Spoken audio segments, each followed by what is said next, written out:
We're going to get started. We have a shrinking council. Either somebody's traveling or somebody's sick, and two people are late. But the two people are late, we're told, are on the way, and will hopefully be here momentarily. But we'll get started nonetheless. The only action that requires a vote today is the minutes, and we'll punt that to the May meeting, and we'll adopt the December board minutes at the May meeting when we have a quorum. But let's get to the rest of the agenda, and we'll start with our Pledge of Allegiance. Chris, lead us off. I pledge allegiance to the flag of the United States of America and to the republic for which it stands, one nation, under God, indivisible, with liberty and justice for all. We always do so everybody knows who else is in the room here. We'll go around the horn, starting with our council members. I'm Kevin Law. I'm Christopher Hahn. Ed Feldman. I'm Karen Wishnia. Yeah. Lyle, start with you, and we'll go all the way around. Lyle Domes, Vice President for Finance. Rich Reeder, Vice President for Research. Nicholas Scavetta, Vice President, Marketing Communications. Matt Whalen, Vice President for Strategic Initiatives. Melissa Wu, Senior Vice President for IT. Dexter Bailey, Vice President for Data Science. Michael Bernstein, University Provost. Carolyn Duro, Executive Assistant to the President. Susan Hines, President's Office. Marissa Trachtenberg, Assistant to the President for Policy, Compliance, and Presidential Initiatives. Louis Foley, Associate Vice President for Citizen Services. Kevin Moriarty, President for UP Chapter 0 West Campus. Carolyn Cuvey, President for the chapter of Stony Brook HLC. Sean Deary, Junior Business Student concentrated in Sustainable Business and Marketing. Susan Blum, Chief Counsel to the University. Rick Gento, Interim Vice President for Student Affairs and Dean of Students. Marjorie Leonard, Office of Institutional Diversity and Equity. Judy Griman, Chief Deputy to the President and Senior Vice President for Government and Community Relations. We've been joined by Linda Arman and my juggle and act work until you got here. So thank you. And I don't have anything on my chairman's report, so Sam, I'm going to kick it right over to you for your president's report. Great. Well, thank you, Kevin, and thank you, everybody, for coming this morning. I'm just going to highlight a couple of things from my report, because I'm going to be talking a lot in the agenda, so but I'll just highlight, as I said, a couple of things. So first of all, many of you, and I think probably all of you know Craig Lehman, who has served as Dean of the School of Health Technology and Management, and basically has been a Dean, researcher, and member of the faculty at Stony Brook for 50 years. Craig is stepping down as Dean of the School of Health Technology and Management. He's going to be taking a sabbatical, and then he will return to help run a number of programs that are at our Southampton campus in that area. In the meantime, Carlos Vidal has taken over as the interim Dean for the School of Health Technology and Management before the FBC Congress at a subsequent meeting. Again, Craig has made extraordinary contributions to strengthen the university.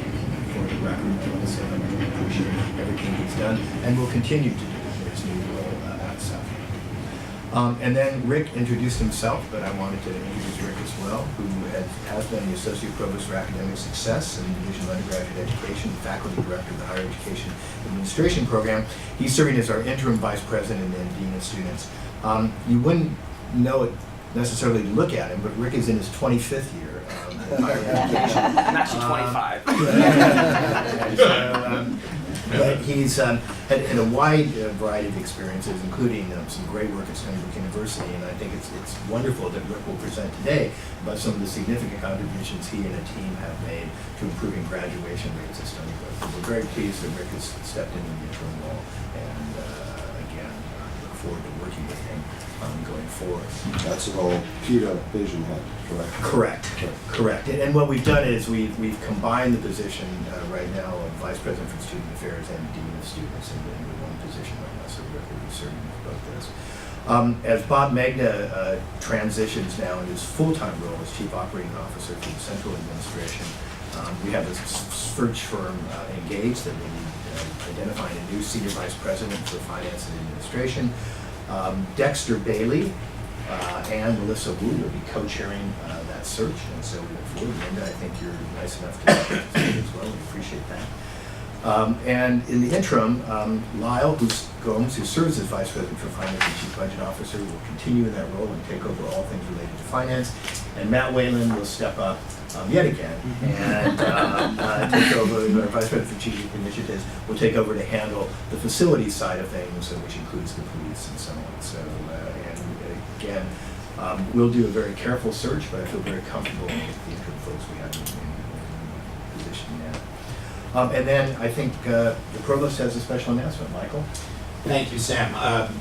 We're going live this morning as I speak with the announcement that we've recruited a new dean in the School of Marine and Atmospheric Sciences. Paul Shepson is a professor of atmospheric chemistry and earth sciences at Purdue. He's also currently a division director in atmospheric and earth sciences at NSF. He'll be joining us effective July 2. He's a native of New York. He went to SUNY Cortland. Calls himself a child of the Finger Lakes, and he completed his doctoral training at Penn State. Does a lot of work on the atmospheric chemistry related to climate change and related dynamics. Very excited to have him. I think he's going to be a wonderful leader for SOMAS. Thanks. So that's the new dean of SOMAS? Yes. So Larry Swanson. Larry Swanson has been interim dean and will, with great enthusiasm, return to his full-time duties. We're very grateful to him. And I should add, I mean, we had a great search team. It was co-chaired by Henry Bokanevich, who's a senior professor in the school, and Fotis Soteropoulos, the dean of engineering. They did a great job identifying both. And it's very exciting. I mean, this school is an outstanding school. It's ranked in the top 10 in the country, but it needed leadership. We needed to bring in a new dean, and I think we had a couple searches where we had not found the right candidate. So this was, I think, a very successful search. And again, thank you, Michael, for your leadership. You guys doing a press conference today, just putting out a press release, or? Press release. But, Yeah. congrats. Yeah, it's Nicholas's birthday, by the way, today. Is that correct? Happy That wasn't, not everybody gets a new dean for their birthday. And I think I'm going to be talking about, and we'll be talking about key issues around the budget, and we'll be talking about some updates on facilities. So I think I probably can say this for reporting. I'll just say that we have one thing in athletics that I think is very cool, and that is women's lacrosse is ranked number 2 nationally in the preseason polls. So it's the highest ranking of any team that's in history for Stony Brook in the NCAA, at least pre-rankings. We're behind number 1 Maryland. You may remember beat us last year on their way to the national championship, and ahead of North Carolina, Penn State, Florida, and so on. And mark on your calendars that in May, LaValle Stadium will host the NCAA Division I Women's Lacrosse Championship. Oh, wow. So the Seawolves could have the opportunity to play for the championship at home, which would be incredibly exciting. So I hope that happens. So I think I'll stop there and answer any questions anybody has.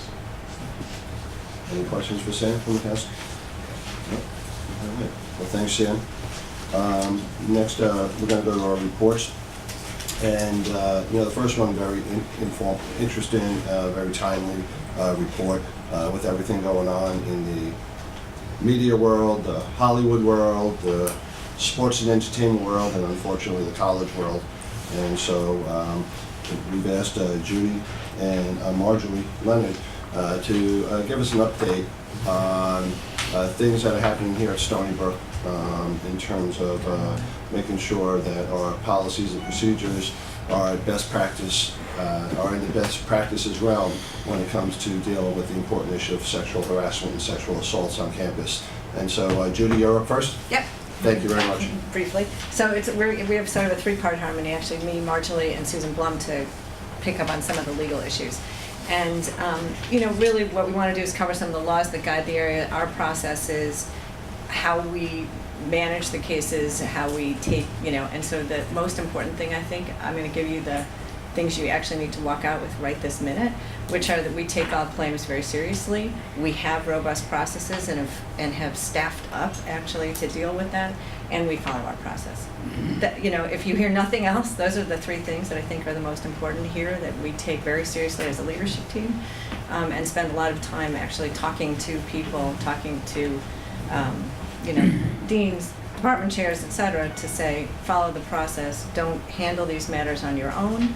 We have Title IX deputies throughout the institution so that the people can sort of, if they can't make it to Marjorie's office or they're concerned, they have other places that they can go to start the process, and that's what we spend a lot of time talking to people about. So Marjorie's going to cover, again, some of those process, and there's a lot of rules around this and how we do process and walk you through a little bit of, what happens when a student walks in. And Susan will cover some of the legal issues and how we manage that. So, yeah, I think I have this for you. Here you go. Thank you. Good morning, everyone. Morning. So, as mentioned, I'm Marjorie Leonard. I'm the university's Title IX office, and in my role I'm the university's Title IX coordinator, and I oversee the Title IX office. And in my role as the Title IX coordinator, I am charged with overseeing any and all sexual misconduct that occurs at Stony Brook University. And that includes both the academic side, the hospital side, and the Long Island Vet State Home. So while we're going to be talking about our process, I'm going to try and be as succinct as possible to give you the baseline information of what you need to know about what we do. I can talk about Title IX for 5 hours, but I won't do that to you. Thank you. I'll just cover the baseline. And so Title IX has been around for decades, but I would say that a couple of years ago, it was actually a Monday, August 4th, 2011, with the Office of Civil Rights issuing what we call the Dear Colleague letter. That's what changed the landscape of Title IX to what we have today. And so while I'm going to highlight a couple of the milestones that we have taken over the last couple of years, as you can see what's illustrated on the screen, we've done a lot. And it only covers a fraction of what we have done. But I wanted to make sure that I highlighted some of the things that you might be interested in knowing. So starting with the federal and state law, as mentioned before, the Office of Civil Rights oversees Title IX. It's been around for decades. The ACTSO shifted back in 2011 with the Dear Colleague letter, but since then there's been a lot of things that has happened in addition to that. We've had OCR issue Q&As. You might be aware last year, back in September, they rescinded the 2011 Dear Colleague letter as well as the January 24 Q&A. And I get a lot of questions about what that means. And for Stony Brook, that doesn't mean much. Why? Because we've had policies in place both from an institutional level, both from a SUNY level, as well as a New York State level. So while the rescinding did happen a couple of months ago, for us it's business as usual. We still take all our cases seriously. We still have a process that we go through, and that hasn't shifted. As things might change at a state or federal level, we're mindful of it, and where need be, we will incorporate the proper regulations and policies, but until those changes happen, we still have a process in place. We have the Enough is Enough statute, which became law back in July 2015 when Governor Cuomo signed that law. The good thing about that is prior to that law being signed, we, being part of SUNY, had a SUNY policy on sexual violence prevention and response. And the 2015 Enough is Enough 129B adopted a lot of what was already incorporated in that SUNY policy. So what that means is that we had already been ahead of the game for a lot of our colleges and universities sister parts in New York State, where for them they were now trying to implement what was new. For us, again, we had already a year in advance because we're part of SUNY, so it's just a matter of making sure that it's up to date and it mirrors what the law required.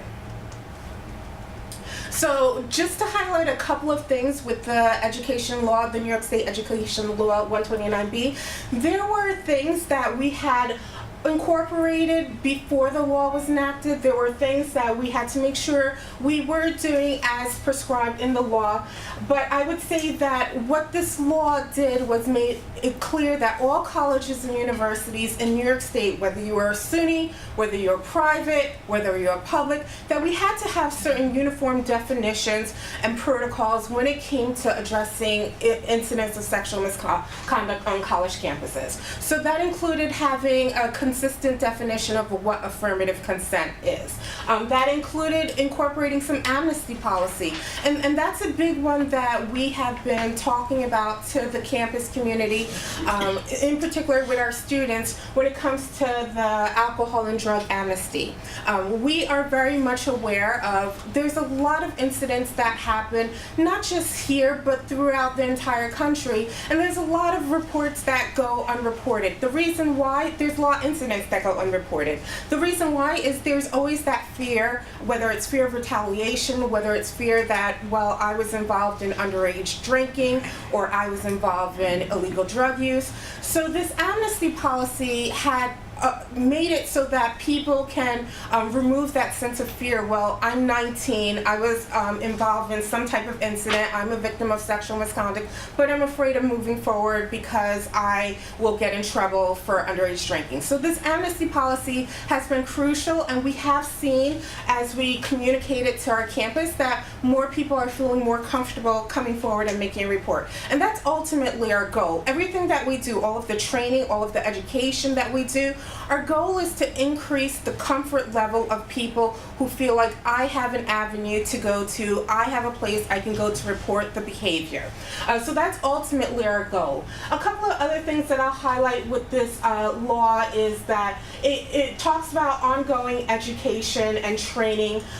We have been doing that for years and years and years, and that's something that will not change. So that was one of those things that when the law was incorporated, it was easy. We're already doing that, we'll continue to do that. It also talked about the Student Bill of Rights, which outlines as a student who is a victim of sexual misconduct, they have certain rights that are afforded to them. While we have always communicated that, now it's succinct in one Bill of Rights. And every year we do our best to make sure that we are peppering the campus with information about the Student Bill of Rights. We put it in our Code of Student Responsibility. We create nice flyers that we hang across campus. It's in our student handbook. It's on our website. It's everywhere we could think of to make sure that students are aware of their rights when it comes to sexual misconduct. So, now to talk about specifically Stony Brook University. Before I dive into some of the efforts that we have taken over the last few years, I do want to talk about what it looks like when somebody does make a report. So we get reports from a variety of places, whether a person goes to our university police to file a report, whether they're in housing and they decide they want to talk to their RAs, whether they are perusing our website and they fill a report online, or they walk into the office. There's no one way in which a person can make a report, and we welcome all avenues. So when a person makes a report, we have a team in place that will schedule a meeting with them and sit down and go over their options. So before they even tell us what the incident is, we want to make sure of a couple of things. One, we want to make sure they're okay and that they have access to resources that they might need. And two, we want to let them know if their reporting option, whether they want to report with us as an institution, whether they want to report with police, whether they want to do it simultaneously or not. We tell people that if they also are unsure of whether they want to report, but they feel they need to talk to somebody in a confidential setting, we have resources available for them as well. So we give them all of that information before they even start to tell us what transpired. And the reason we do that, and we are consistent in doing so, is because we want to make sure that they have the option. The last thing we want to do is for somebody to come in and say, I wasn't ready to report, but I felt compelled and I was pressured and I didn't understand what I was doing. We want to empower people to make that decision and reporting when they feel it's right. Statistics shows that a lot of the reports that happen several months after the incident. So it's not uncommon for my office to have somebody walk in and report an incident that happened a year ago. And that's fine. We will treat it the same as if it happened yesterday. And so we want to make sure that we are clear that This is their meeting. We're just giving them the option, and where they feel comfortable sharing with us, we'll take that information and we'll start our investigation. So when we will speak with students after we go through that whole process, if they choose to share with us what transpired, we will work with the Office of University Community Standards, which is part of the Student Affairs Division. We will speak with them. We will review any documentation that would support the allegations. We'll talk to witnesses. We will speak with the respondent. We have a process in place that goes from the minute they report it all the way to how it's adjudicated in the student process. We have a process that also we have in place for employees that's dictated by collective bargaining agreements, but we work very closely with our labor relations office as well. And because, again, my office, we are university-wide, meaning that we oversee Title IX when it comes to the hospital, the academics, and the vets home, we'll work with the appropriate office to make sure that we're addressing it appropriately. So back to Stony Brook, and in particular what we're doing. So what you see on the screen is our Code of Student Responsibility. And what you are seeing is over the last few years, we've had many revisions to our code for a couple of reasons. One is, as indicated in previous slides, there's been a lot happening since 2011. And so we want to make sure that the rules, the regulations, the policy are incorporated into our student code of responsibility. Two is we are also aware of what's happening on our campus, and so part of my office's charge is to do some type of assessment and see, well, does the language capture what we mean it to capture? Do students understand what the provisions of these policies are? And so we will make changes accordingly. We have also, in the last couple of years, looked at our policy on how we adjudicate these student incidents, and we have decided that we needed to carve out a piece that focused specifically on the sexual misconduct piece, and that included identifying various people who would be trained on how to review and assess and analyze the information that are presented at the hearings. And so we have identified those people. We do trainings for them. We're in the process right now of taking another look at our Code of Student Responsibility. So it's very possible that in a couple of months from now, I'll be standing here again recommending some changes to our code. So it's an ongoing, fluid process. Every day it's going to be a change, as it should be, because we're very much aware of our climate and our culture constantly shifting, and we want to make sure that our code is reflecting it accordingly. So I spoke a lot about our student process, but we also have process in place for our employees as well. So over the last few years, our policy on sexual misconduct and reporting, we've taken a look at that and we've updated it. We've made sure that we have identified responsible employees who are individuals with a designated title, that they have an obligation to report any and all allegations of sexual misconduct that comes to their attention. In addition to identifying those individuals, my office has created training that's available online that walks a person through step by step on what they need to report, how to report it, and it gives a couple of tools that they can utilize too. We often will get asked the question, well, what if somebody comes to me in confidence?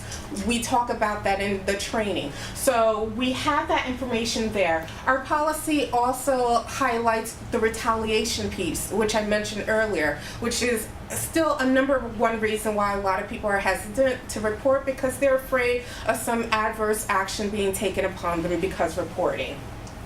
Another policy that we took a look at a couple of years ago and made sure that we provided some clarification is our policy on relationships.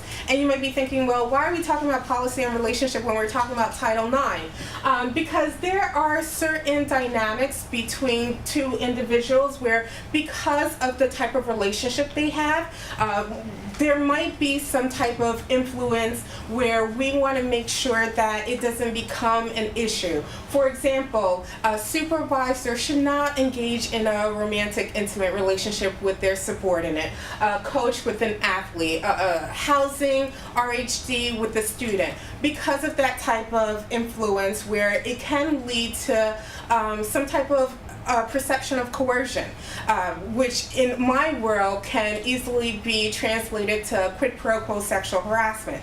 Now, I'm going to spare you on identifying what that is, but the good news is if you really want to know, unfortunately, all you have to do is turn on the television, open a newspaper, listen to the radio. A lot of what you're hearing out there in the media, those are examples of quid pro quo sexual harassment, where there's a person in a position of power taking advantage of somebody without that power. And so we have our policy on relationship just to illustrate again that there are certain dynamics between individuals where it's important that it remains a professional relationship so as not to become something greater and unfortunate later on.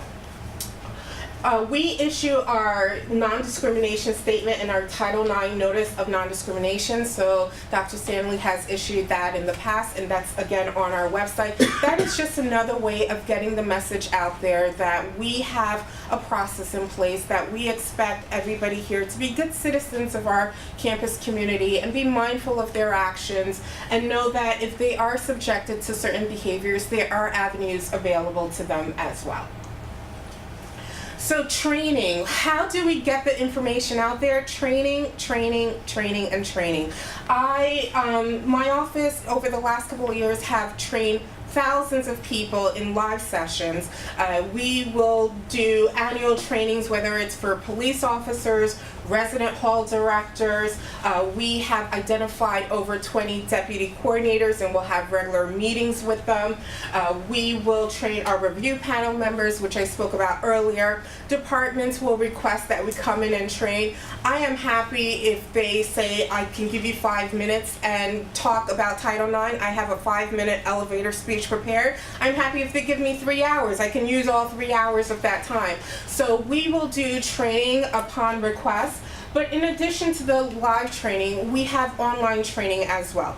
A couple of years ago, we issued our first online Title IX training, and we issued it for both faculty, employees, students.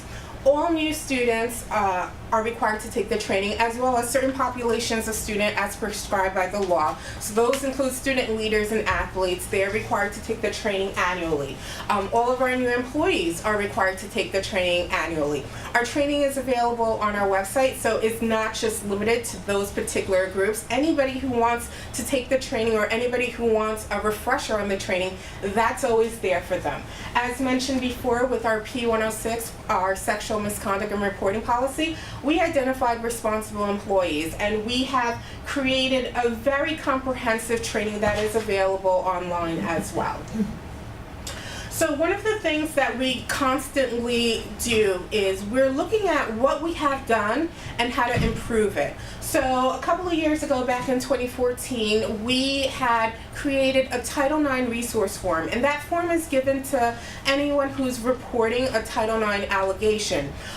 The last couple of months, we took another look at that form and decided we needed to incorporate more information, so that way, whether a person chooses to go through the process of reporting or not, they're walking away with some information. I believe the form is up to 6 pages, and it's just filled with how to report, where to report, options of resources and support both on and off campus, as well as some frequently asked questions that are on that form as well.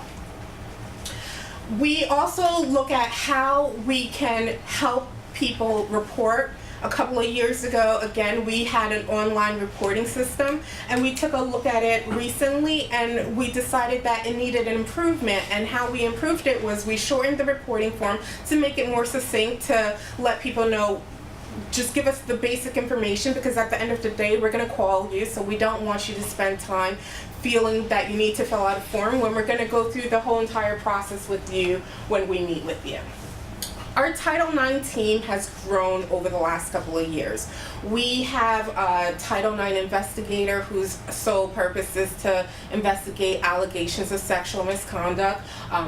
We go through annual trainings. We've hired a complainant navigator who can help navigate somebody through the process, whether they are reporting it to us or they simply want somebody to go with them to the hospital to get a kit filled out. So we have included more people on our Title IX team. I mentioned our deputy Title IX coordinators, our review panel members. Our team continues to grow as we see growth in my office with reporting, and that's always a good thing. One of the questions I'm often asked is, well, if you are getting more cases, is that good or bad? And I look at it as a very good thing. I look at as we continue to educate our campus community, as we continue to talk about resources and options, as we tell people that there are certain behaviors that they should not have to deal with, they know that there's an option available to them. And so when we see more people coming to our office making reports, we know that we're doing our job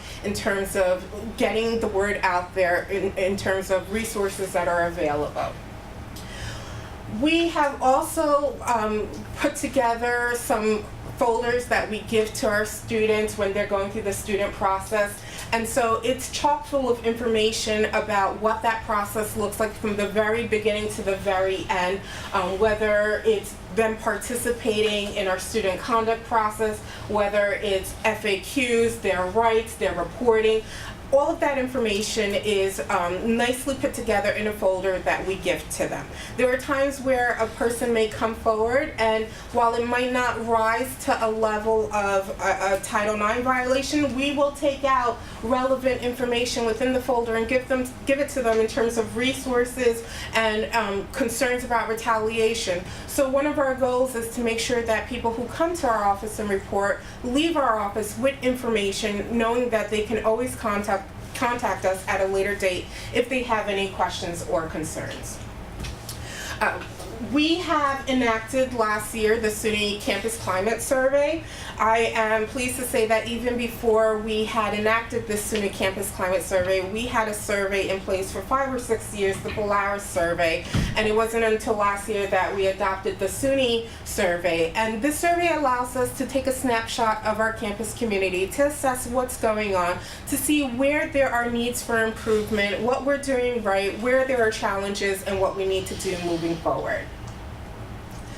We also have a lot of preventative measures that are being led by the Center for Prevention and Outreach in the Division of Student Affairs. Those are bystander intervention programs, whether it's Green Dot or Red Watch Band. Those continue to happen, and we continue to train our campus community on how to be good stewards and making sure that if they see something that's not right, how to speak up, how to do their part to cultivate a safe campus environment.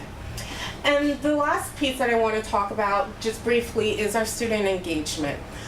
Last academic year alone, we had over 24 events that were led by students talking about sexual assault, sexual harassment, dating, and domestic violence. And those are the ones that we're aware of. I'm sure there's a lot more that happens that doesn't come to my attention. And so we continue to grow as a campus in terms of spreading the word out there, making sure that people are aware of their rights, their responsibility, how to report, what options are available to them, and making sure that we're supporting those who have any concerns or who have been subjected to any behaviors. So that's my piece. Before I turn it over to Susan, are there any questions I can entertain? Sure. First one, Margaret, excellent presentation. Yeah. Terrific. I have some questions as well, but Go ahead, Kevin. No, go ahead. I just wanted to know if you had any data, because as I remember the national data, as many as 25% of young women have been victims of sexual assault in some way. But do we have any local statistics, Marjorie? Well, the part of the 129B law is that we are going to have to report aggregated data beginning this year. So we will have that number sent over up to Albany, where they will provide that information and it will be available. In terms of us, we always see the numbers increasing. It's a little bit challenging how we classify the numbers because there are different types of classifications. There's Title IX, there's Clery, there are pieces where are we looking at it academically, are we looking at just the student population. What I can tell you is that our numbers of people coming forward feeling comfortable to report or even inquire about whether this is Title IX, that continues to increase as we continue to educate the campus. Good, thank you. Sure. A couple of specific questions and then a general one. In terms of, if I heard you right, the training, mandatory for students, is it voluntary for staff, or is it mandatory for everybody? So it is mandatory for incoming individuals, both students and employees. So when we started the training a couple of years ago, we had it mandatory for all of our students, and then we are constantly annually assessing how that's working. And so we were just having a conversation last week about, are we at that point of making it mandatory for everybody? So we're always looking at what's working and what we need to make sure to do that everybody's aware of the training. Got it. And your reference to a review panel. If a woman makes a complaint, or if anybody makes a complaint, and is not satisfied with the way it was handled, do they go to the review panel and it acts as almost like an appeals, or is the review panel for something else? So there is an appeal process as outlined in the code, and it talks about how they can go about appealing if they are not happy with the outcome, and it talks about the grounds that they have to make an appeal. So when they get the final determination, part of the documentation and the correspondence that's sent to them includes information and language on how to submit an appeal should they choose to. Good, makes sense. Sorry, two more. In terms of your role, do you oversee, as the Title IX officer, whether it's faculty against faculty, faculty against student, student versus student, or faculty versus student, or staff versus staff? Do you handle everything, or is any of it piecemeal to other aspects of the university?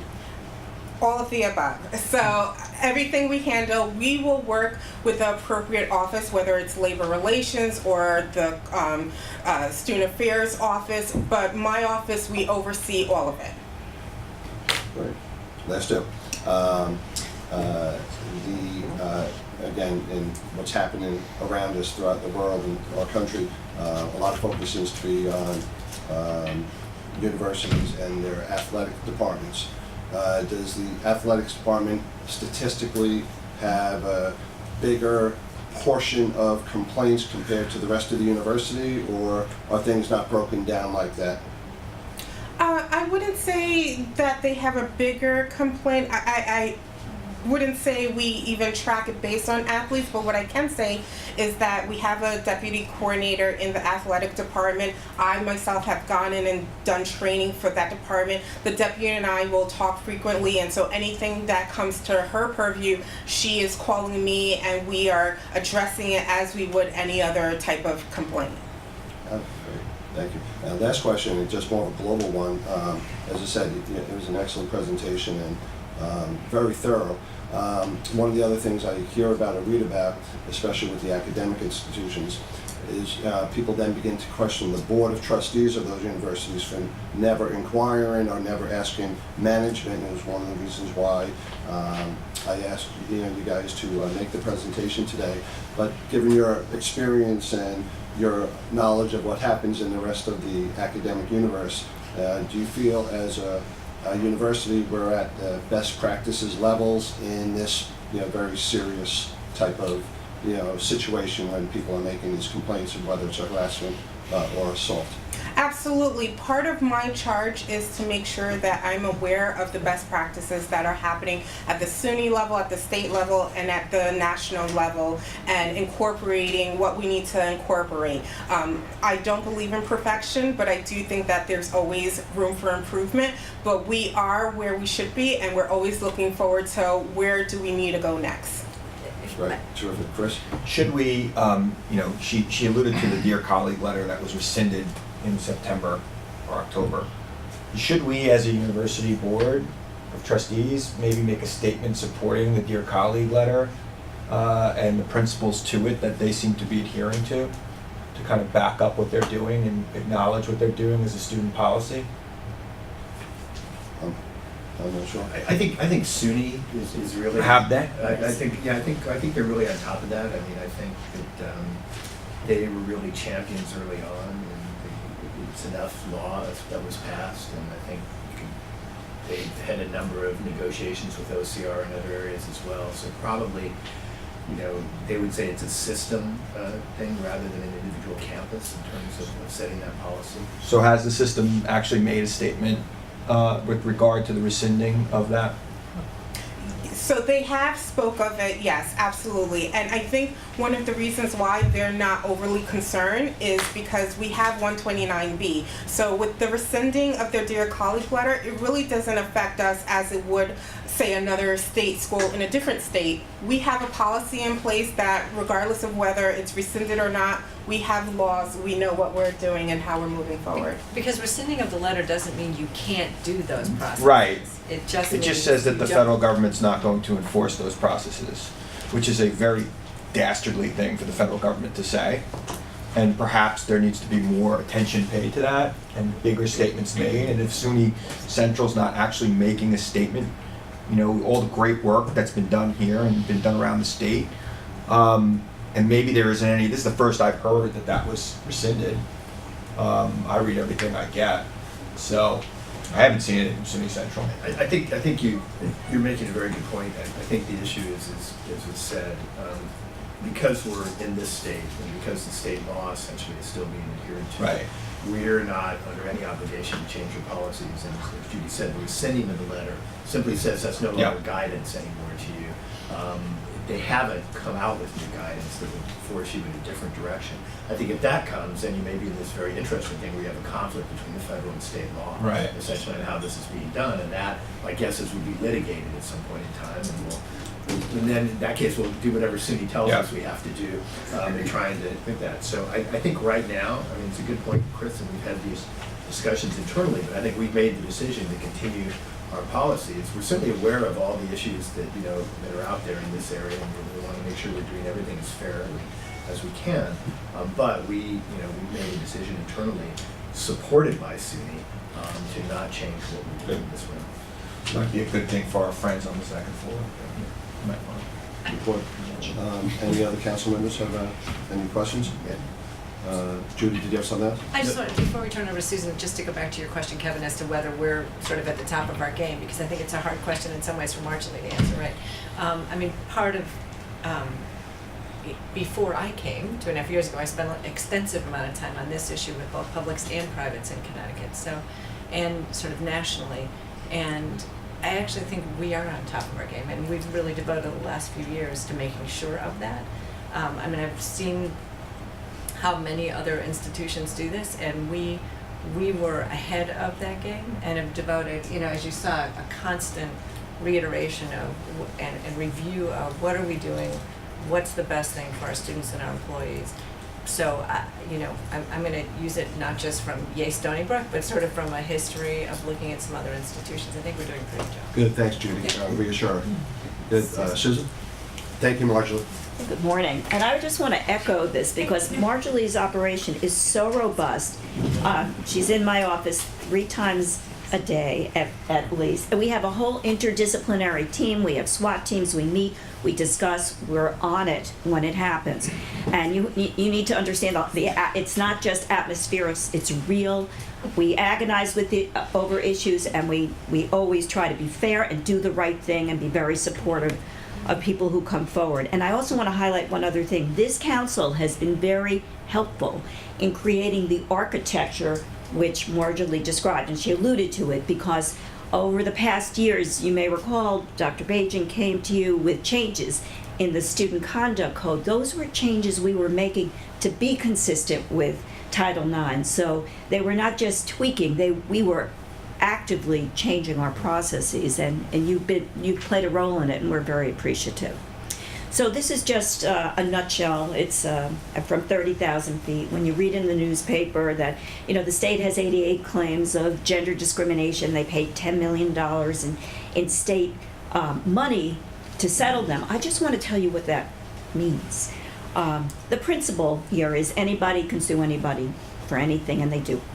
And if you're a private enterprise, you go out and you buy insurance, and in that insurance you have your defense and indemnification. If you're the state, if you're the Office of Court Administrations, Parks, DMV, SUNY, you don't buy insurance. The Attorney General's office represents you. And the legislature passes 2 big legislatively appropriated funds to pay for settlements and judgments. That's the state money.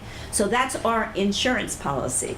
So if a lawsuit is filed, and these lawsuits are not, Marjorie does such a good job, so few really ultimately get to court, but when they do get to court, they could have multiple causes of action. One case could be wrongful termination, breach of contract, gender discrimination, and the Attorney General's office logs in each one of those causes of action, even if they threw everything into the suit and they didn't really mean it. And so when a FOIL request is made, anyone who has put in gender discrimination, that will pop out.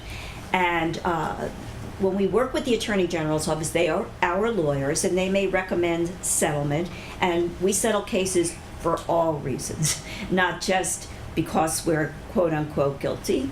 We're not. We can settle cases for nuisance value or because a witness died, just many, many reasons. So when you see those articles in the paper that there were 88 claims, gender discrimination, $10 million. The $10 million is just part of the fund that is used to settle malpractice suits, breach of contract suits, defamation. It's everything. And those are being extrapolated because gender discrimination was somewhere in there, but it doesn't mean it was settled because of gender discrimination. So I just wanted to clarify that because there's been a lot of discussion about it, and I wanted you to understand how we're represented and how and why we settle cases. So I'm happy to answer any questions, but that's just a postscript to those articles. Any questions for Susan? Thank you, Susan, and Judy and Marjorie. Excellent presentations. So just to wrap up, I think great presentation. I think the thing, we're working incredibly hard to make our processes as robust as possible. And I think something that was said earlier by Marjorie is really important. And that is, we really have to get people to use the system. And we work really hard to make sure the intake is easy, and we keep trying to do that. But it's very important that the leadership of the university understand that this system is in place. And that's from department chairs, supervisors, deans, vice presidents, the president, that none of us are to be handling these things on our own. That instead, when something comes forward, you need to get it to Marjorie. And Marjorie then can make a decision. Is it sexual harassment, Title IX? Is it workplace? Potentially it has to go in terms of collective bargaining, how that's going to be handled. They can make all those decisions. But it's not up to you to decide to handle this matter and to decide, well, I'm going to counsel faculty so-and-so about this. So let me have a chat with X about this. That's not how these things need to be handled. They need to be handled. I don't think that happens very often, but I know that it still happens sometimes. And so to the extent, again, so this is me appealing to my senior leadership team and everybody who reports to you, that's not acceptable. So the thing that we have to go through these processes, that's why we've developed them, that's why we've invested in them. It's very important to maintain. And if we do that, then I think everybody can sleep well at night, because I think we'll have a process that works well. But I think the thing that worries me, keeps you up at night, is not that we haven't built great processes, not that we're not pulling in and doing the intake properly, but rather that people occasionally are just saying, well, I know so-and-so, I'm sure they wouldn't be involved in this, let me just talk to them and deal with that. That's not how these have to be handled, and that perpetuates perpetrators, essentially. So we have to make sure that doesn't happen. Makes sense, Sam.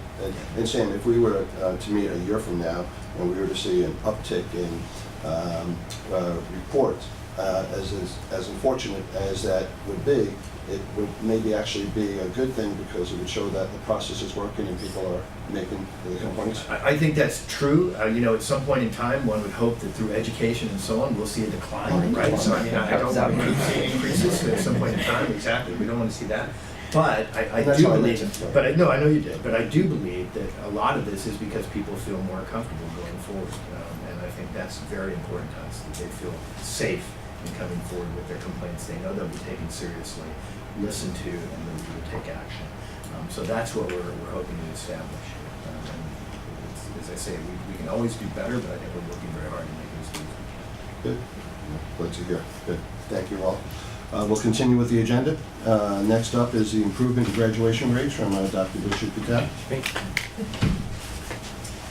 Well, good morning. Thank you so much for the opportunity to share our work and results to date related to our graduation and retention efforts. So today I'm going to take a look at retention graduation on 3 levels. Quickly look at the broader national dialogue around graduation rates. I'll look at some Stony Brook University-wide efforts, and then I'm going to zoom in a bit looking at an initiative we started with the class of 2018. So let's begin. So the national conversation around the value of a college degree has been present now for the last several years, and you've probably seen the articles talking about the question, is college worth it? And that value proposition has been on the table, has been debated with many stakeholders, including those around the room today, asking questions such as what are students learning? I always think of Susie Orman talking about good debt, and one of the things I think about is are the debts that students are taking on good debt still? And is the amount they're taking as debt reasonable? And stakeholders want to see a positive impact from their students' experience in college. And I think one important piece of evidence we can share with stakeholders are the 4- and 6-year graduation rates. So here at Stony Brook, in fall 2014, President Stanley made a pledge and commitment to increase our 4-year graduation rate from 48 to 60% by 2020. And given that we'd hovered around the 40% mark for several years, the goal to increase that by 12 percentage points was a challenge that needed serious attention and focus. So spoiler alert, I'm going to jump to show you the very good news and then walk through how we got there. So as you can see on the chart here, when President Stanley took office in 2009, our 4-year graduation rate stood at 47%. Over the time of the last several years, we've now achieved our peak graduation rate, which is incredible, of 58% in 4 years. So that reflects the class of 2017, students who started as first-time full-time freshmen in fall 13. You can also see our 6-year graduation rate has also increased by a few percentage points, reaching now 72%, which was from the cohort of the class of 2015 that started in fall 2011. So I'm bringing it up 6 years down. So can I interrupt for a second? Please. Are you going to talk about kind of how those graduation rates are defined, how IPED's defines them, so they know that this underestimates in some sense the number of students who are actually succeeding? Yes, and an important point. So this looks at, these are first-time full-time students who started at Stony Brook. And with the IPED's data that's reported, so these are students who were at Stony Brook, started at point A, and 8 consecutive semesters later finish and earn their degree. It does not account for students who maybe have transferred and gone elsewhere and finished their degree elsewhere. Is that part of exactly what I'm talking about? So this underestimates. So if a student comes to Stony Brook and then transfers to Cornell, they count as it did not finish Stony Brook. Right. So achieving 100% would be impossible. Correct. But then they also don't count as it did not finish Cornell because they didn't start there, right? They don't count at all. They don't count at all. Right. Once you hit a transfer, they don't count at all. So it's a stupid system. It seemed really ridiculous. They have a better measure called SAM, actually, student achievement measure, SAM. But the bottom line is you'll never achieve 100% in this because there's no institution that I know of that would have no transfers. Right. So even though they transfer, go on, get a degree somewhere else, they count as it did not finish Stony Brook. Right. So that's the problem with IPED's data. So getting to 60% is good. Some schools are still doing 80% or higher in these things, so you can do better than we're doing, and we're going to keep pushing. Absolutely. But I just want to know that it's even a bigger achievement to get to 58% than you think, because you're not counting students. And the Ivy Leagues tend to have much lower transfer rates, so the transfer rates out of a Princeton or Harvard or even University of Virginia on the public side are very, very low. So that benefits them as well in these kind of counts. right. So in Ivy, their 4-year rate could be somewhere in the mid to upper 80%. Do we know what our top rate could be? I'll get to that as we go through. But Okay. In terms of looking at some of our competitors as well. Yeah. So to look to, obviously, the important part in the graduation rate is also to look at the year-to-year retention rates of students. And so you'll see on the chart here, as you look at students go from year 1 to 2, 2 to 3, 3 to 4, part of what we're aiming to do is narrow that gap so that the numbers don't keep dropping off. So we've seen a first-year, second retention rate of about 90%. It's increased over time, so that is partially a result of some of our work with our first-year experience program. But you'll see in years 2 to 3 and 3 to 4, we've narrowed the gap, losing only 7% after year 1 And then if you see here, between years 3 and 4, only losing 1%. So again, the goal is to keep students in the system. You'll see too, from retention from years 3 to 4, since 2009, we were at about 75%. That's increased now to 82%. So about 7 percentage points retaining students to their 4th fall year, meaning their senior year since President Stanley took office. So how did we get there? Well, it certainly takes a village. A lot of pieces to the puzzle that we had to put together to make this work. And one of the central features we implemented several years ago is our academic success team that's led by our vice provost for undergraduate education. It's a broad-based campus team, meets every Wednesday morning, includes all key constituents from admissions to financial aid to advising to orientation, our bursar's office. And it's centered also around our institutional research area, which has been a critical piece of our efforts. A few other things to point out. We also started 2 years ago our Academic Success and Tutoring Center. And having been at Stony Brook for a long time, I think this was a gap that was very necessary to fill. We utilized academic excellence fee monies to build the center. It focuses on 2 key components for students. One is skill-based areas, things like study skills, time management that students might not have learned in high school and transitioning to college. And also importantly focuses on content-based areas. So actually learning subject matter in lecture classes that they may not have retained well. It's a peer support system. A lot of literature talks about peer-to-peer mentoring as a critical piece of success. We also put a lot of value in our academic advising units, very important both among academic departments and general advising units, to be meeting one-on-one with students in small groups to help them with degree planning, conversations about what do I major in, what should I do with my life, very important time to spend with students. We also invested in creating a Finish in 4 team. That's monies that we were awarded from a 5-year grant from SUNY, and this started in summer 2015. It's a more focused effort to allow the 2 individuals we hired in that role to zoom in and have more targeted impact and approach on particular segments of student population. So I'll share more in a minute about their work. But the overall work that we've been doing is to really create a culture shift at the university, and that is for all of us, faculty, staff, students, administrators, to place emphasis on student success. And I think we've hit a tipping point in that. So what are our action plans? So there are some broader things across the university that we work very hard to improve.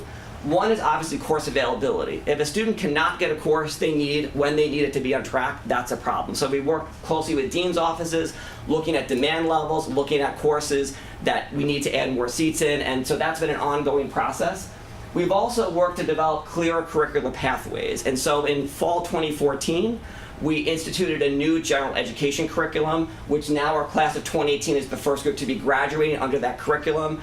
I think it's been very positive, in part because it's given some more flexibility to students in their scheduling. So courses that might double count in different requirements for gen ed and a major, I think have only helped students have more elective courses to choose from and allows degree mapping to be a little bit more clear. We've also implemented midterm grades. So we use a system I'll share in a minute related to capturing midterm grades, both for courses that have high first-year enrollment and also courses that traditionally have final grades of high D's, F's, and withdrawal rates. So taking that group of courses and then asking for midterm feedback and then closing the loop by talking to the students and getting them to the tutoring resources and other help on campus. Another interesting project we just piloted this fall with lead from institutional research. We also looked at pre-entry data of students. So instead of waiting for final grades in the fall semester and say, oh, this is the group below 2.0, what can we do to earlier identify who might be at risk at the point of entry at the university? And so we looked at demographic information, high school GPAs, where they graduated from, as some predictive value, but also very interesting, looked at Blackboard logins. So Blackboard is our learning management tool at the university, and so we made the premise that the fewer logins a student has, the less engaged they are, the more at risk they are. And so that's been very helpful. So through that list, we've identified, and knowing at week 6 rather than week 15, knowing who's not connecting with the university or with their faculty and classes. We have a list of about 15% of the first-year class who fall under that risk area, and so we've been doing much more active follow-up early on in the term. Technology, very important. So while it's critical that we have advisors, and I say boots on the ground meeting with students, we also need to be more efficient in how advisors spend their time. And so technology has been an incredibly important investment in helping our retention and graduation rate. So 2 things I'd like to highlight. One is our DegreeWorks degree audit system. That's actually a SUNY-wide initiative that we launched a couple years ago. We used to only track gen ed courses, and it was not really a complete audit, made it very difficult to keep track. We had paper checklists of major courses. Now it's a comprehensive integrated audit, which includes every transfer NAP course articulated, and it includes a full comprehensive list, and it's just much more user-friendly. So students and advisors have access to the same resources, and it's so clean, the checklist, to know where students are along their journey. Another key investment has been the Education Advisory Board, called EAB. They have what's called a Student Success Platform, and it is their goal is to build what we call a coordinated care network. So at a university like Stony Brook that's so complex, it's oftentimes difficult, even now having worked in academic affairs and now working in student affairs, how do we all communicate with each other and make it more seamless? And this platform has been a huge part in that. So for example, it allows us to do electronic note-taking of all records. We have 350 people on campus, faculty, staff, and advisors, all using the system. Even very simple technology tools, such as a student makes an appointment through the system to see an advisor, they get a text message reminder an hour before the appointment. Helps with reduced no-show rates. So very good things that help us move students along the path. Another key feature of EAB is they do predictive analytics. So they look at 10 years of prior Stony Brook student data, and they assign, based upon that population against the current major of that student, how did those prior students do, did they graduate, and what's the risk level for the current students? So they assign a low, medium, or high risk level of their potential to graduate, and that's allowed us, again, to do a more segmented approach in addressing students who might be at higher risk of not graduating.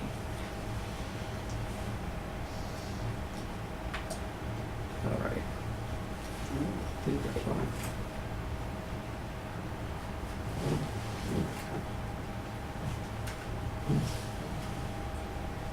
It's funny that we froze on the technology side.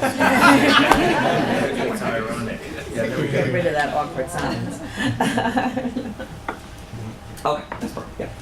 So what I'd like to do now is actually zoom in a little bit more and talk about our initiative with the class of 2018. So as I said earlier, when President Stanley put the challenge forth to improve the graduation rate to 60%, I remember thinking in my office, okay, we have 17,000 undergraduates. How do you move the needle on 17,000? I said, let's think of a way to do a more focused approach on one segment of the population. So I thought, well, it's summer 15, we've got our first years now going to be sophomores, let's start with a new initiative. So we took the class of 2018 and said, let's focus with this group for now and see what we can do as a pilot. So this number is forever lodged in my brain, 2,852 students. Those are the first-time full-time students who started with us in fall 2014. So this is the group that we're looking to improve the graduation rate on. This number, and remember this number, I'll get back to it in a minute, 1,711. This represents the group of students. By this August 2018, we want to do this. And that is the 60% number that we need to reach the target. So a little bit about the pilot program. Again, this began with our first year class in fall 14. The input was very strong because from admissions and all the work that they do, we have a very strong academic profile of that student population. We also have a very robust first year experience program. So all of our first year students are part of what's called the undergraduate colleges. It's a first year learning community, very high touch point with advisors and faculty. So at the time the initiative started, we had already hit the 90% first year to sophomore retention rate. So we started fall of sophomore year with that group. And the goal is, let's keep as many of them here and on track to graduate. That's when we hired the 2 retention specialists. We call them Finish and 4 advisors that take a more targeted approach of what our needs are for those students. They collectively developed a volunteer mentor program. We were happy that about 90 faculty and staff agreed to be volunteers, and so along with that volunteer group and our current advisors, about 85% of that class was assigned an advisor or mentor to take them through their senior year. So that was one important touch point for us for students. We also, using the SUNY Performance Fund monies, hired undergraduate and graduate students, and I'll share they've been very instrumental in our outreach efforts. So making data-driven decisions. Again, one thing to point out is that while we have really strong and low advisor to student ratios in our first year, we have a challenge of very high advisor ratios in later years, typically in some of the units even as high as 1 advisor for 800 students. So given that, what can we do to help target our efforts to where students need our help. And so in the literature, there's a lot talked about 3 different groups of students. One is called high flyers, the students who, regardless of your intervention, they're probably on their own, they're going to graduate anyway. So you put a lot of time into that group. On the other end of the spectrum are students who have below a 2.0 GPA. And those, a lot of research shows, a lot of schools put tons of time and effort in that group, and those students have little time to move the needle. So the concept is focus your efforts on the murky middle, and that's often defined by GPA. So a 2.0 to 3.0 GPA group are those that are still at risk, but with intervention have a better chance of succeeding. We also looked, and again, this is where institutional research has been so invaluable to us, looking at risk level based upon issues such as gender, high school GPA, and first semester grades. So I'm going to share a couple of data points I think are really interesting and important for us to consider as we move forward. This is probably the most important one to share. And this is the 4-year graduation rate of entering freshmen based upon gender. And you can see here a tremendous gap between male and female graduation rates. This is a national issue, but it is more pronounced here at Stony Brook. So while we're aiming for the 60% 4-year graduation rate, you can see that women have already far surpassed that at graduating with the class of 2017 at a 68% rate. Men, however, have lagged behind. They're at 51%. So still all on the upswing, but that gap is still quite wide. So that's an area of concern for us. Another important piece of predictors of graduation rates that have helped define the work that we're doing. You'll see here that if a student has a high school GPA of at least a 93 or higher, they are graduating at or above our target 60% mark. So we have focused our efforts as a data point of high school students coming in who have about an 85 to 92.9 high school GPA, because those are all under the 60% mark. So we're putting effort into that segmented population. Another important data point, looking at first term GPA. So for the first year students, if in their first semester earn at least a 3.0 or higher in their first semester at Stony Brook, they're graduating well above the 60% mark. So again, that murky middle piece, it's the 2.0 to 2.99. That's the group we need to focus our attention on. And last, which is another really interesting piece, you look at a transcript of a student and you say, okay, this student has a couple of D's and F's, that would be an area of concern. So clearly they would be even in that murky middle or less than GPA. But we also looked at institutional research, did a project looking at, well, what happens to students who don't earn at least one A or A minus in their first semester, which I think is just a fascinating way to look at the data. And you'll see here, a student who earns at least 2 A or A minus grades in their first semester graduate at a 4-year rate of 73%. So again, well above our target. Those with at least 1 A or A minus graduate at 59%. So again, right about the cusp of what we're looking at. But those with no A or A minus grades graduate at only 37%. So again, if you take all those data points combined, that's allowed us to segment our population and make a much more targeted effort in interacting with those students. Few other targeted outreach pieces I want to share that we've now made more broadly, not only for 2018, but for all. And some of these, I always say, they're not rocket science. They're very basic things that we need to do in helping students achieve key milestones. So one, any student who does not have a declared major by the middle of the sophomore year gets immediate outreach by our office. Or if they're not making major progress, because again, to graduate in 8 semesters, you have to think it's 15 credits a semester for 8 consecutive semesters. Once you go off track, then you got to be brought back on track. And we often use summer and winter as avenues to help students stay on track. Every student who has a bursar hold, they owe money. We don't just say, okay, don't come back. We'll contact them, we work with the bursar's office and say, okay, can we work at a reasonable payment plan, work with financial aid, what other options are available to keep a student here? We also contact every student who does not advance register. Again, it seems very simple. There's a lot in the literature nowadays talking about what we call the nudge principle. So just nudging them. We've nudged students with text messages. We nudge them with phone calls. We nudge them with emails and say, hey, we noticed your appointment passed, you haven't registered yet. So those things actually help keep students on track. We also implemented this past summer a Finish in 4 contest. So students who were rising seniors in the class of 2018 submitted a graduation plan to us to make sure, hey, I'm on track to graduate. We put them in a raffle and they received some money to go towards their tuition. We're also working, while we know we want to continue to build the Stony Brook brand and the identity of Stony Brook and affinity, we also want to work to build class identity. So the concept of, I'm a member of the class of 2018 is something we're continuing to work on. And so we started with class of 2018 t-shirts for this past fall. A few other areas, we've aligned the graduation application process with our registration. We used to have students apply for graduation later on. It would actually be right around now. We've now actually aligned it with advanced registration. So when our seniors register for their last semester, meaning this spring, in late October, they register and then they apply for graduation at the same time. So very helpful way for us to then look at the second point, which is who would be denied graduation. So students, a senior, they've applied for May graduation, they're registered. We then run a report and look at, okay, if the student passed everything they're registered for, would they still not graduate? And that has allowed us, I have to tell you, many cases of students who made an error, the audit was not up to date, and we've fixed lots of problems to keep students on track.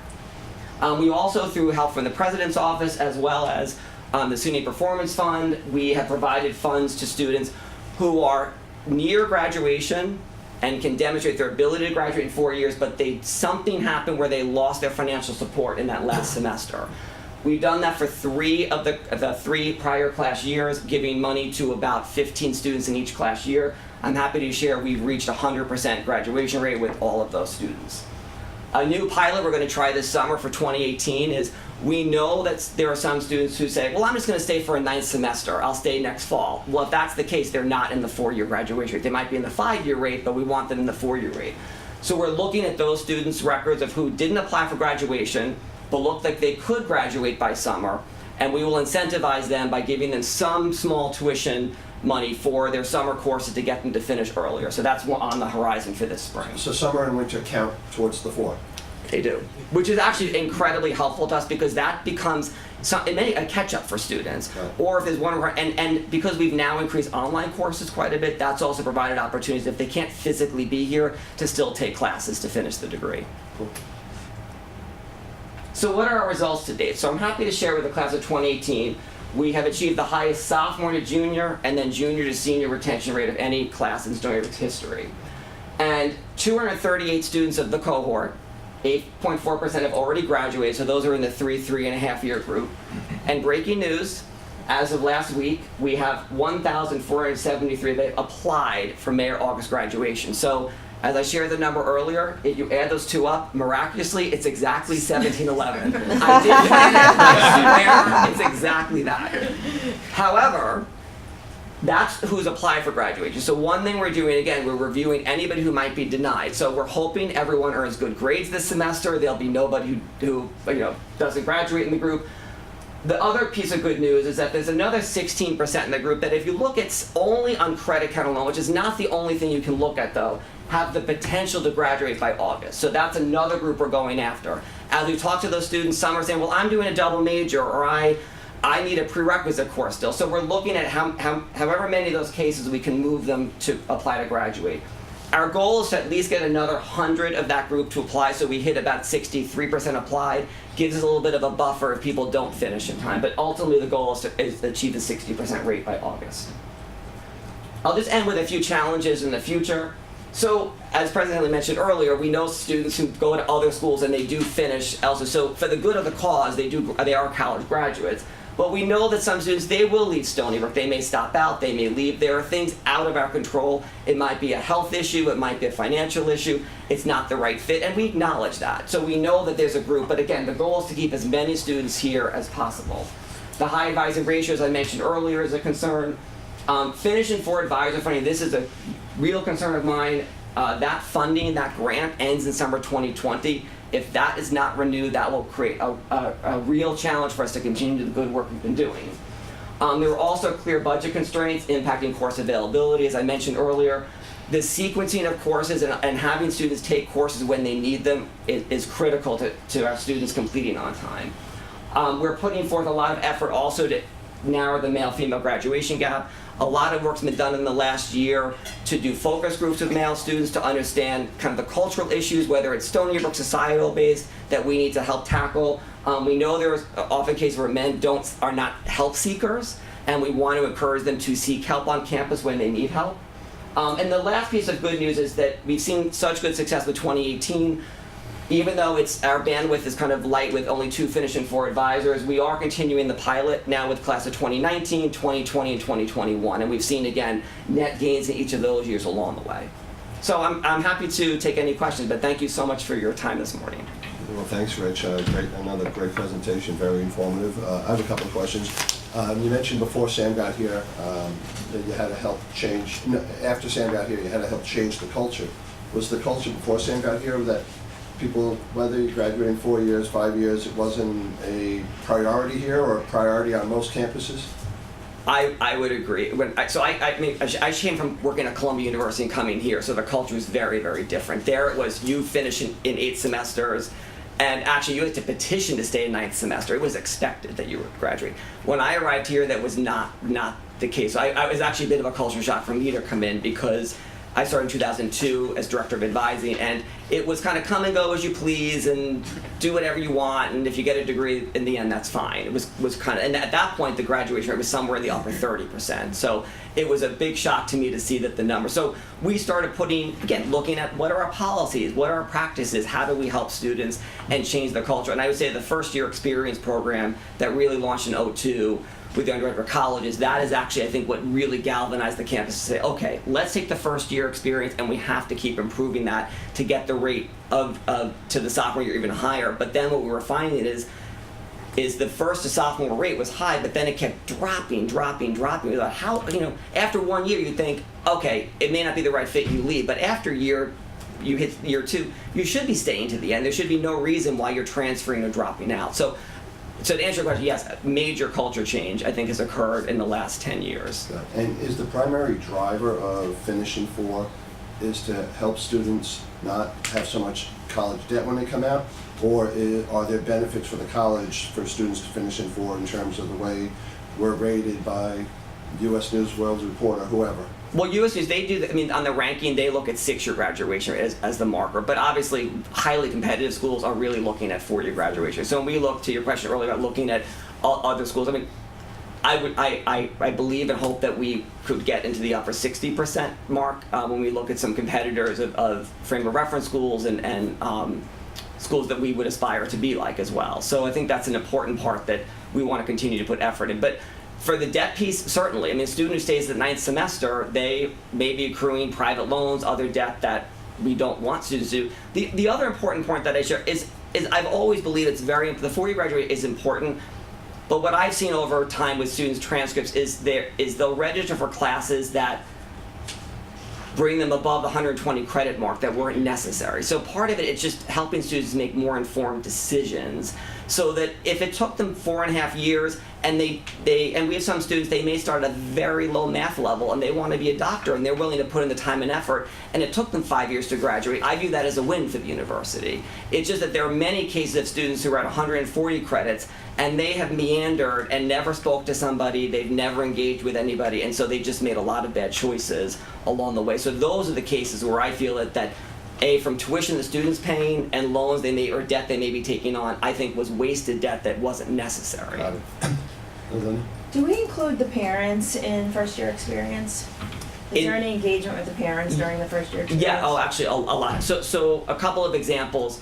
So for new student orientation, we do 1-day orientations over the summer, and all parents and family are invited to that. And especially for first year students, we get a very high response rate from that. We do also a family weekend. We do a family newsletter. We try to engage parents as much as possible. And we've also shared with parents, since it's also a lot of information to absorb, I think, especially for parents from this is their first child in college, it's a lot to absorb. We have them their point of contact is the orientation office. So we give them the phone number, they field lots of phone calls, whatever the issue is. I'm worried about my son not doing well in school, to my child's sick, where do they go? So those are fielded phone calls that happen throughout the student's experience at Stony Brook. I'm a first-time college parent, and I would say the first-year experience newsletters and things that I get, like remind your kid to sign up for housing for next year, all those things really help, and I think it helps towards making everybody feel comfortable about where you're going to school. Well, and also, the Office of Communications does an incredible welcome piece to all new students that goes, it's mailed home. We've had a lot of conversations about, because we're moving to electronic, but we know that print piece, while we say it's for students, we know the audience are the parents. That they're reading it, it gives a lot of tips on, kind of things to say, hey, especially we have a lot of first-generation college students for whom parents don't know the college experience. So we try to give tips to say, okay, how could you encourage your student to seek out resources and help? Very important. Great. And Rich, the two figures you used, the 90% first-year retention and the 58% graduation rate, how do those two compare to the rest of SUNY and then say nationally? Sure. So I knew that question would come up. so I've looked at actually our 4 SUNY centers. So we are ahead for the 4-year graduation rate. Albany is at about 55%. We're actually just about on par with Buffalo. I think we're actually going to wind up surpassing them this year. They had done a Finish in 4 effort that started off strong. I know it dipped a little bit, so we'll see where that lies. And Binghamton has been at the peak about upper 60% for their 4-year graduation rate. So among our SUNY peers, that's where we stand. On the national level, it's if you look at public universities, we're way above the average on a national level. But if you look at competitors, it does range. I mean, I've seen things in the low 50s up to the high 60s, low 70s. So I think we're right in the middle, although I do think there's room to keep moving the needle. Do you break it down geographically at all? How do we compare to, say, Long Island? Are we one of the best on Long Island, or? For Long Island, absolutely. That I've no doubt. Yeah. So let me make a couple of really quick comments. So first of all, great presentation, Rick, and Rick has done a great job. But I also wanted to say how much I appreciate the work of Charlie Robbins, who's the Dean of Undergraduate Students, who is really helping to lead this effort as well. And Charlie couldn't be here today because he has another something to attend, but he did a great job on this. I think we did have a culture issue. I think it was across the country, though, as well. I think there had been kind of a change in culture around completion and around how long it takes to finish. I think particularly public universities, and I think other places around the country are working to change this. And I think the Obama administration deserves a lot of credit for putting more pressure essentially on schools to start documenting how well they're doing both at 4 and 6 year in terms of graduation rates. And I think for all the reasons you talked about, I mean, I think it matters to the students in terms of debt, but it also matters to the institution, I think, not just because of rankings, because it allows us to admit more students. If we're able to turn people over in 4 years as opposed to 6 years, then there's more space for people in an incoming class, so it allows us. And I think the statistic that Rick was nice enough to say for me is that if you add up the difference in graduation rates between what we were and what we are now, it means 1,000 more students have graduated from Stony Brook since we started this initiative than would have otherwise. And so that's something I think we can all be very proud of. And this is why we did SUNY 2020. One of the reasons we said when we did SUNY 2020, we said to students and their parents, we want to raise tuition, but we're going to do it for things that benefit you. This is probably the most tangible thing we can point to, is this money's went to improving this graduation rate and helping students graduate in 4 years and reducing their debt. So it's something I'm really proud of, again, and I think we all should be really proud of it. So that's the good news, and thank you. And it's the good news. And so now I think, something Rick said, and that last thing there, budget constraints impacting course availability and overall advising capacity. I think that's what I want to talk about, if we can segue. Yes, nice segue into the next item. Yeah. Perfect. I think the governor's budget came out. I'm not going to go through it in detail. Judy's done a presentation in detail and has some paperwork. If people want to take a look at it, we can share it with you. But I wanted to point out, I think, what's the toughest thing for us right now. And that is, if you look at the budget, you remember Stony Brook's dollars we get in terms of revenue really come primarily from 2 sources. One is the tuition that students and their families pay, and the other is the state allocation we receive to cover our costs. And the state allocation now, for the 3rd year in a row in the governor's budget, is completely flat. So it's $708 million. It's $708 million in 16-17, $708 million last year in 17-18, and the proposal this year is $708 million in 18-19. So that's completely flat. So as you know, our costs haven't stayed completely flat, right? Like any other operating expenses have gone up high. We use the Higher Education Price Index, or HEPI. That's under 2%, but it's still increasing each year, so we're not getting coverage for that. But more importantly, and I've talked about this many times, we've had negotiated salary increases that have come through the collective bargaining, through the Governor's Office of Employee Relations with our unions. These pay raises are completely appropriate. They haven't been exorbitant. 2% in this current climate is what the rates have generally been. But The governor has chosen and not to put these in the budget, essentially, to cover these in the state allocation. So we don't have the funds, essentially, new funds to pay for these salary increases. So we then have to cut our budget to make up those numbers. And these numbers are not insignificant. So this year, if you just, I'll talk about SUNY, then I'll talk about Stony Brook. As I said before, state allocation stayed the same. The tuition increase, which is only $200 per year this year, only adds up to about $23 million roughly increase for all of SUNY. So all of SUNY is a $23 million increase. The negotiated salary increases just for a year would be about $70 million for all. 70. Statewide. Statewide for all SUNY. So that's a gap, as you can see, of $47 million is a gap. Stony Brook's share of that $70 million is the highest of any of the institutions. So we have the highest salaries in SUNY, and that's because we hire the best people, and we hire them in Long Island where costs are higher. So our salaries are the highest.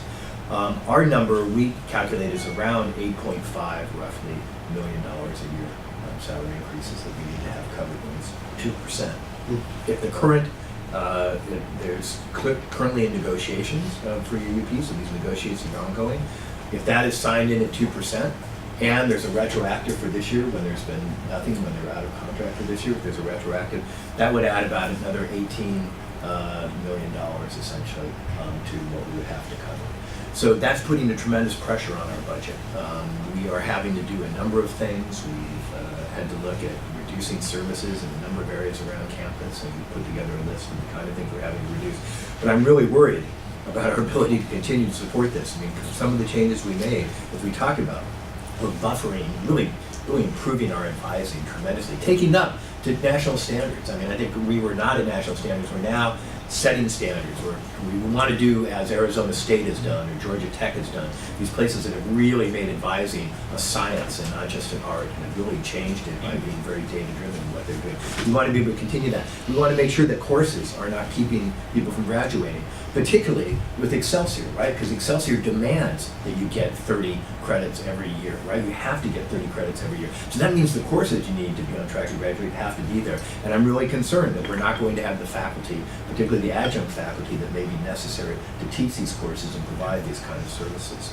So one of the things we're advocating very strongly for would be some type of increase in state allocation to provide support for these negotiated salary increases, which, as I said before, are completely deserved. That would be very helpful to us going forward. That was not in the governor's budget, as I said, so we're going to have to look to the legislature to help us. In the past 2 years, the legislature has passed maintenance of effort bills, which would say that those salary increases should be incorporated into the budget when it's done, that those salary increases should automatically be incorporated, but those bills were vetoed.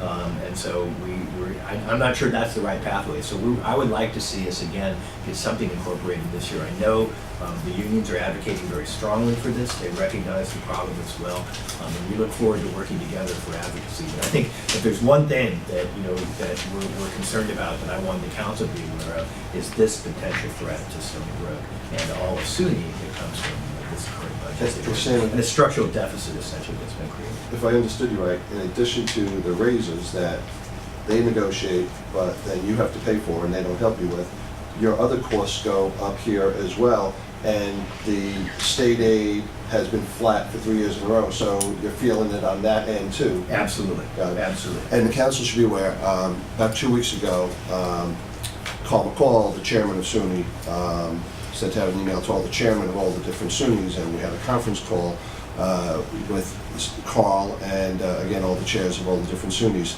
and he was really sounding the alarm on this issue because it's impacting every college and university in the SUNY system, and was encouraging council members as one of our roles in terms of being eyes and ears in the community, but also to be advocates for SUNY in the budgetary process. And so to the extent you're talking to your folks in the state senate and the assembly and the governor's office, this is part of our job to be advocates for this solution. Thank you, I appreciate that. So let me give some better news, and that is I was asked to give kind of an update on capital projects and what's happening on campus, and Lou Rispoli is here to to correct me when I say something that's incorrect. So thank you. So the biggest project, of course, on campus, and probably one of the biggest projects ever done in Stony Brook's history, and one of the bigger ones for SUNY, is the combination of the Medical and Research Translation Building and the hospital bed tower. That project is currently scheduled as May 2018 for substantial completion. We have some concerns about that. This is a project that, unfortunately, I will say publicly, has been challenged by some cost overruns and time delays in it. We're hoping it'll make it by the end of 2018. The Children's Hospital would be by May 2018. The Children's Hospital and the hospital bed tower is scheduled to open by June 2018, so a month later, that's when the schedule's done for that. But again, we're concerned about the ability to get to substantial completion at that time point. There's fiscal consequences to this. There's fiscal consequences, obviously, costs of keeping construction longer. The original budget size for this was about $418 million. It's already up to $444 million, and that's already increased. But that doesn't cost potential delay claims that could come from the contractors for time taking longer. But also there's a cost to us in terms of cost for the hospital. So in other words, these new facilities will allow us to potentially add some beds to the hospital. That increases revenue for us. The fact when we're delayed puts that off in terms of when we can realize those revenues going forward, so the other risk associated with delay as well. Plus the MART is going to serve as a teaching facility for our new school of pharmacy, and again, delays there will again make it more difficult for us to bring that forward. Having said that, these are going to be incredible buildings. They are going to absolutely transform Stony Brook medicine. There's going to be amazing things happening there. The Children's Hospital is going to be spectacular for the children of Long Island. These are all really good things, but I want you to be aware that they should be coming on board, but we're pushing very hard to try and get them on board when we say. We were fortunate enough to receive from the state, and originally with support from the REDC, support for a mezzanine building that will go on campus to help really decant our Long Island High Technology Incubator, but also to serve for some research space as well. That building, if any of you have been to the R&D park, steel structure is up. As soon as weather breaks, they'll start pouring concrete floors on it, so it's moving along. It's a little bit, I think, slightly delayed, but it's really, I think, going well overall. And completion is scheduled for August of 2019, which ironically, it seems to me, is just like, a couple months after or a year after the MART building. The others, although this started well after them. And so that's going to be exciting, and I think that's going to allow us, I think, to really make a difference by bringing more companies. The Long Island High Technology Incubator has been full for years. We need to bring in new companies in there and help support them, and by decanting again to the mezzanine is going to make a big difference. We received $75 million again. Long Island was very important, and I appreciate Kevin's leadership in supporting these $75 million for the IDON building. We haven't actually gotten hold of that money yet. It's supposedly been approved. We think we're just a little bit of ways from it. But once it comes, we'll get a design consultant and we'll start working on that. And that's a building designed to take a look at the interface between medicine and engineering, primarily a research building. And we do host some small companies as well. And then the Student Union is, an iconic building on campus. It was literally falling apart. Again, thanks to all of you. We have received renovation money to renovate it. It's really like a total renovation. If you go by, basically the outside structure is about all that's intact. Inside, everything is gone. It's about a $60 million project, and that's going and working through, and that again is going to be fantastic for our students. It's really going to take all student services and move it to this one building so that Bursar, the registrar, financial aid is all going to get located there, along with clubs and the other things that are very important to students. So it's going to be a great facility, and our Unity Center will be located there as well. So it's going to be a great renovation of that facility. When should that be done? It's scheduled for September 2019, but it's maybe, this is a constant theme today, maybe a month or two behind schedule, weather related, but I think it's a lot of big projects getting done this year and next year. Yeah, and then and which is great. And then last but not least, West Apartment Building, J, will be a new apartment building to help, particularly useful for our graduate students, although some undergraduates use it as well. There'll be 172 additional beds that will be going up there, so that'll be complete in September of 2018. Yeah, exciting that all these projects are happening. Yeah. Refresh my recollection, Sam, is the MART and the Children's Hospital, they're connected. Is it considered one project, or is it considered two separate projects? projects? So we really did it as one project because there was supposed to be significant savings by doing it as one project. So the funding is a little different from each one and so on, but in terms of the construction, design, and everything else, it was designed as one project. To save Once you're in the building, you can get to both. You know? Yeah, exactly, exactly. You know, they're all connected, and you don't even have to go outside.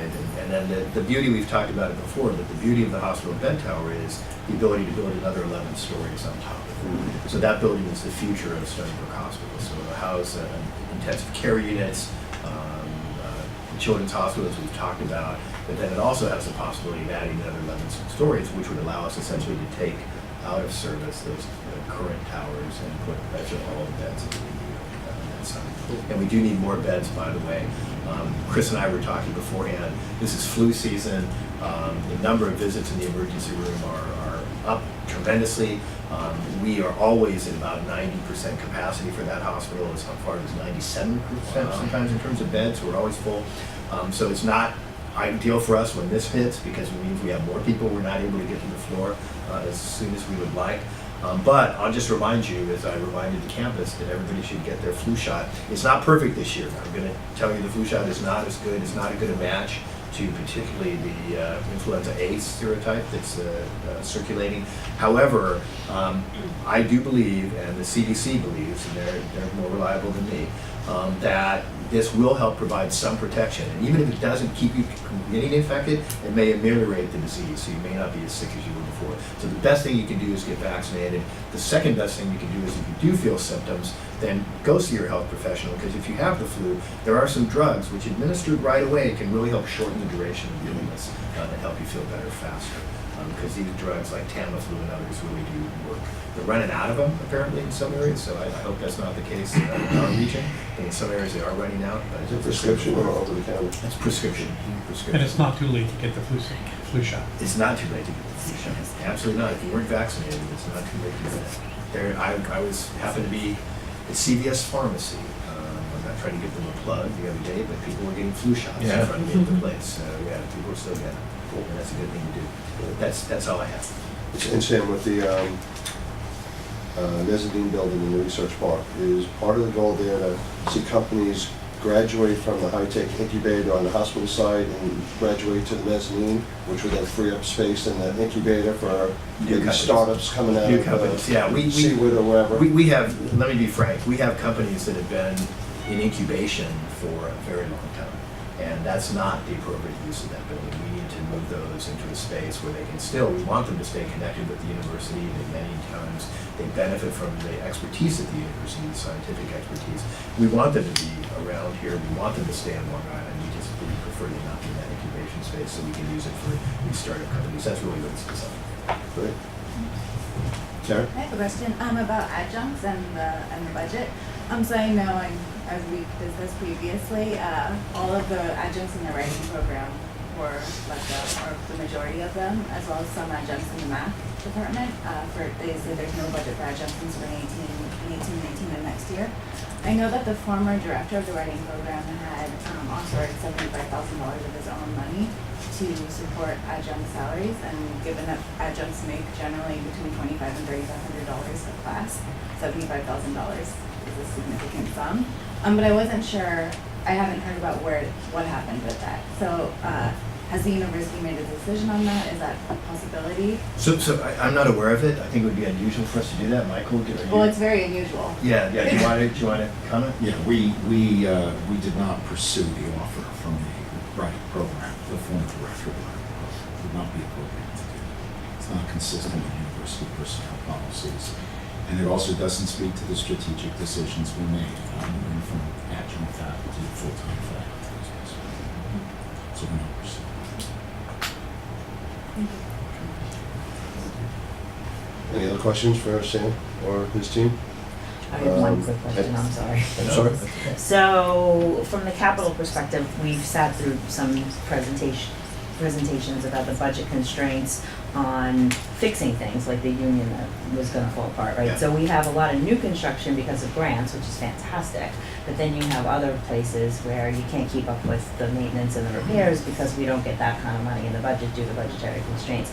Are we still having a lot of push and pull in that area, and do you see that getting any better in this budget cycle? They asked for 500 critical maintenance was 500 million, which is lower than we would like. The number we need, about $1 billion or so, is the. Well, we've been SUNY asked for 500 or 550 million, the governor put 300 million into his proposed budget, so SUNY is certainly advocating for at least that 500. I think that across the system, there's probably $1 billion in critical maintenance issues, and we have significant ones here. So we are working with SUNY to help increase that. You're right, Linda. I mean, it's a huge challenge, and I would say one of the tough things for me, I'm doing my visits. I try to visit every department at least every other year, and just that's one of the things that people are talking to me about is facilities issues around the areas of their environment where they're trying to work. Disease degradation. The buildings, as you know, are 47, 50 years old now, and unfortunately they're not aging well. They're showing their age, and it is a problem for us. And we push very hard, and I think SUNY has been listening. So I mean, I think there is, as Judy said, they put in $500 million would help. Stony Brook share of that would be certainly higher than we've been getting in the past. It's complicated. We've talked about it before. There's campuses that have balances in the critical maintenance money. So one of the things the state will say is, look, there's X $100 million in balances here. But the problem is often those schools are accumulating. So in other words, they're waiting to get enough money to do a project. So they're basically saving to do a big project for them, some of the smaller schools. So, while I would argue it might make sense to, redistribute. Many of my colleagues would not like that particular proposal. Thank you. Yeah. Any new business to be brought up? Hearing none. Our next meeting is going to be Monday, May 12th. Sam and I, we discussed earlier, we're trying to get the governor's office, the appointments office, to move on a couple of names for some of the vacancies we have in the council, so we don't have to worry about quorum issues. And on the call with Paul McCall 2 weeks ago, it was pretty much the #1 issue for all the councils, trying to get appointments done. So it's not just Stony Brook, it's pretty much every college and university and SUNY system. It's just a backlog, I'll say. So hopefully soon, and we'll keep you posted on that. Hearing no other business, motion adjourned by Chris, second by Karen. All in favor? Aye. The meeting is adjourned. Thank you, Sam and your team. Thank you. Okay. Is it the 40th?